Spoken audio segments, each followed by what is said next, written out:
وہ محض 15 سال کی تھی جب اس کی ڈیتھ ہو گئی۔ وہ ہولوکاسٹ میں مارے جانے والے 60 لاکھ یہودیوں میں سے ایک تھی۔ آج میں بات کر رہی ہوں این فرینک کی۔ بہت سے لوگ یہ نہیں جانتے کہ وہ اتنی فیمس کیوں تھی۔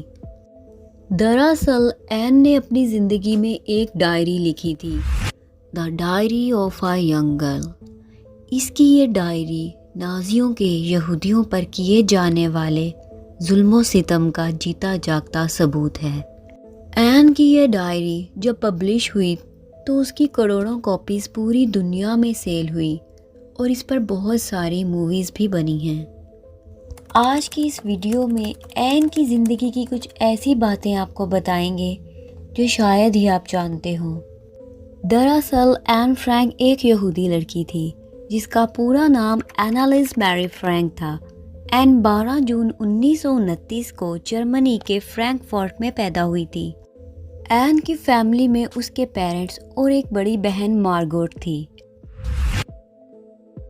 این ایک امیر اور اچھے خاندان سے تعلق رکھتی تھی، لیکن جب 1933 میں ہٹلر کی گورنمنٹ آئی تب سب کچھ بدل گیا۔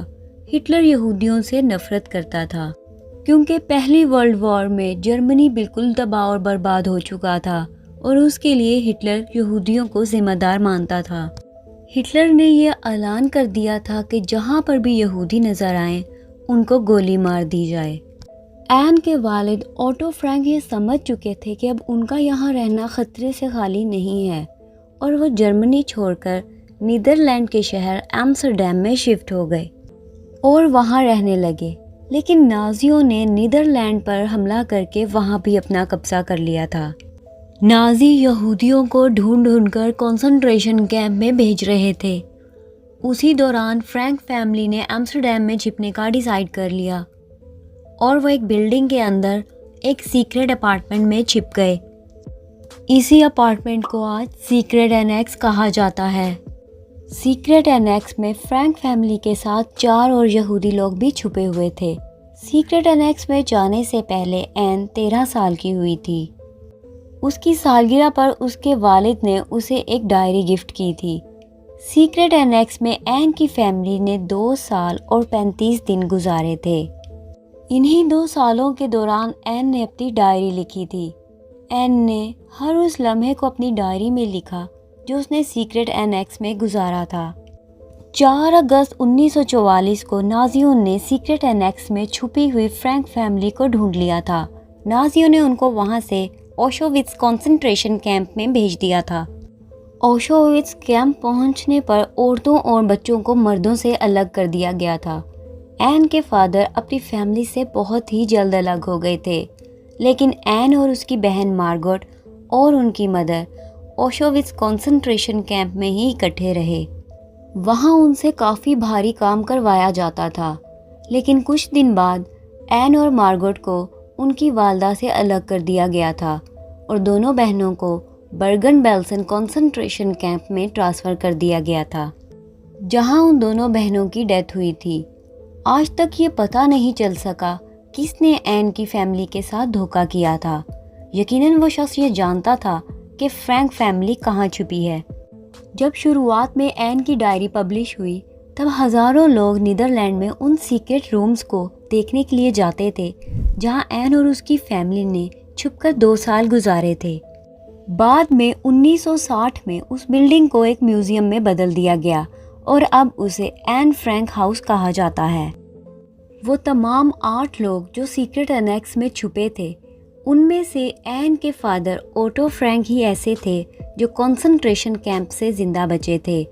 واپس لوٹنے پر ان کو پتہ چلا تھا کہ ان کی وائف اور دونوں بیٹیاں مر چکی ہیں۔ میپ کیز جو فرینک فیملی کی قریبی دوست تھی، جب این اور اس کی فیملی سیکریٹ اینیکس میں چھپ کر اپنی زندگی کے دن گزار رہے تھے، تب میپ ان کے لیے چھپ کر ضرورت کا سامان اور کھانا لے کر آتی تھی۔ جب نازیوں نے فرینک فیملی کو اریسٹ کر لیا تھا تب بعد میں میپ سیکریٹ اینیکس آئی تھی۔ اس نے وہاں پر پڑا تمام سامان کور کر لیا تھا۔ اسی سامان میں این کی ڈائری بھی موجود تھی۔ جب اوٹو فرینک کنسنٹریشن کیمپ سے واپس لوٹے تب میپ نے این کی ڈائری ان کے حوالے کر دی تھی۔ اوٹو کے فرینڈز نے ان کو کنونس کیا کہ ان کو اپنی بیٹی کی ڈائری پبلش کرنی چاہیے۔ اوٹو نے ایسا ہی کیا۔ جب تک این کی ڈائری میپ کے پاس تھی تب تک اس نے اس ڈائری کو نہیں پڑھا تھا۔ ڈائری پبلش ہونے کے بعد ہی میپ نے اس کو پڑھا تھا۔ این کے فادر اوٹو فرینک نے ایک بار پرانی باتوں کو یاد کرتے ہوئے بتایا کہ شروعات میں میرے لیے ڈائری کو پڑھنا بے حد مشکل ہو رہا تھا۔ میں کچھ ہی پیجز پڑھ پاتا تھا کیونکہ ماضی کی دکھ بھری یادیں مجھے تکلیف دیتی تھیں۔ این کی ڈائری کو پڑھ کر مجھے یہ احساس ہوا کہ یہ وہ این نہیں ہے جسے میں اپنی بیٹی کے روپ میں جانتا تھا۔ میرے لیے یہ ایک ریولیشن تھا۔ مجھے اس بچی کی گہری سوچ اور اس کے خیالات کا کوئی بھی اندازہ نہیں تھا۔ اوٹو نے کہا، این کی ڈائری پڑھ کر میں اس نتیجے پر پہنچا ہوں کہ زیادہ تر پیرنٹس اپنے بچوں کو بہت کم جانتے ہیں۔ ویسے تو آپ کو این کی فوٹوگرافز انٹرنیٹ پر مل جائیں گی، لیکن بات کی جائے اگر این کی ریئل فلم فوٹیج کی تو وہ صرف ایک چھوٹی سی فوٹیج موجود ہے جس میں این صرف 4 سیکنڈ کے لیے نظر آتی ہے۔ یہ چھوٹا سا فوٹیج 1941 میں این کے نیبرز کی شادی کا فوٹیج ہے جس میں این بالکنی سے نئے شادی شدہ کپل کو دیکھنے کی کوشش کر رہی ہے۔ ورلڈ وار ختم ہونے کے بعد اس شادی شدہ کپل نے یہ فوٹیج این فرینک میوزیم کو دے دیا تھا۔ نیلسن منڈیلا بتاتے ہیں کہ جب وہ جیل میں تھے تب انہوں نے این کی ڈائری کو پڑھا تھا اور اسے انہیں بہت ہمت اور امید ملی تھی۔ 1994 میں منڈیلا کو این فرینک فاؤنڈیشن کی طرف سے ہیومینیٹیرین ایوارڈ بھی دیا گیا تھا۔ آج تک یہ پتہ نہیں چل سکا کہ کنسنٹریشن کیمپ میں کب اور کس دن این کی ڈیتھ ہوئی تھی۔ یہ اندازہ لگایا جاتا ہے کہ شاید فروری یا مارچ میں این کی ڈیتھ ہو گئی ہوگی۔ ڈچ اتھارٹی کا ماننا ہے کہ مارچ کے مہینے کے آخری دنوں میں این اور مارگو دونوں کی ڈیتھ ہو گئی تھی۔ مارگو این سے کچھ دن پہلے مر گئی تھی۔ دونوں کی ڈیتھ ٹائیفائڈ کی بیماری سے ہوئی تھی۔ اس وقت مارگو 19 اور این 15 سال کی تھی۔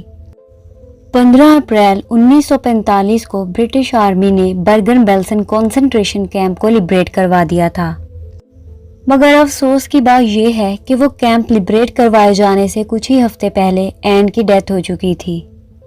این ایک جرنلسٹ اور فیمس رائٹر بننا چاہتی تھی۔ 5 اپریل 1944 کو اس نے اپنی ڈائری میں لکھا تھا، میں ان عورتوں کی طرح زندگی نہیں گزارنا چاہتی جو اپنا کام کرتی رہ جاتی ہیں اور پھر بھلا دی جاتی ہیں۔ میں ایسی زندگی نہیں جینا چاہتی جیسا کہ زیادہ تر لوگ جیتے ہیں۔ میں ایک ایسی زندگی جینا چاہتی ہوں جسے دوسرے لوگوں کو فائدہ ہو اور ان کو بھی جن سے میں نہیں ملی۔ میں مرنے کے بعد بھی جینا چاہتی ہوں۔ آج بھلے ہی این اس دنیا میں نہیں ہے، لیکن اس نے اپنی ڈائری کے ذریعے بہت سے لوگوں کو انسپائر اور موٹیویٹ کیا ہے۔ تو یہ تھے این کی زندگی کے کچھ ٹاپ